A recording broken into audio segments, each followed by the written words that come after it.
மாப்பிள, நீ படிச்சவன், பட்டுன்னு சொன்னா சட்டுன்னு புரிஞ்சுக்கிருவ.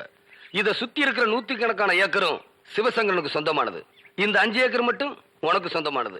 இந்த 5 ஏக்கர் சிவசங்கரன் விரும்புறதுனால அவனுக்கு கொடுத்துரு. உனக்கு எவ்வளவு பணம் வேணுமாலும் நான் வாங்கி தரேன். மாப்பிள, நீ இந்த ஊர்ல பிறந்தவன், பட்டுன்னு சொன்னா சட்டுன்னு புரிஞ்சுப்ப. எங்க தாத்தா ஒரு சுதந்திர போராட்ட தியாகின்னு இந்த ஊருக்கும் உலகத்துக்கும் ஏன் உனக்கே தெரியும்.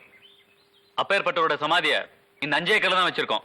மாப்பிள, இந்த மண் எங்க தாத்தா வாழ்ந்த மண்ணு, இந்த மண்ணு எங்க அப்பா பிறந்த மண்ணு. இந்த மண்ணுல தான் நான் வாழ்ந்துகிட்டு இருக்கேன். இது எங்க மண்ணு, இதை நாங்க விற்க மாட்டோம். இது எங்களுக்கு தான் சொந்தம். ஏன்டா கத்துற? மாப்பிள, மனுஷனுக்கு மண்ணு சொந்தம் இல்ல, மண்ணுக்கு தாண்டா மனுஷன் சொந்தம். இது விதண்டாவாதம்.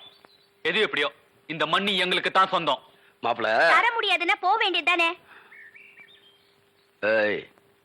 ஆம்பளை பேசும்போது பொம்பளை குறுக்க பேசுன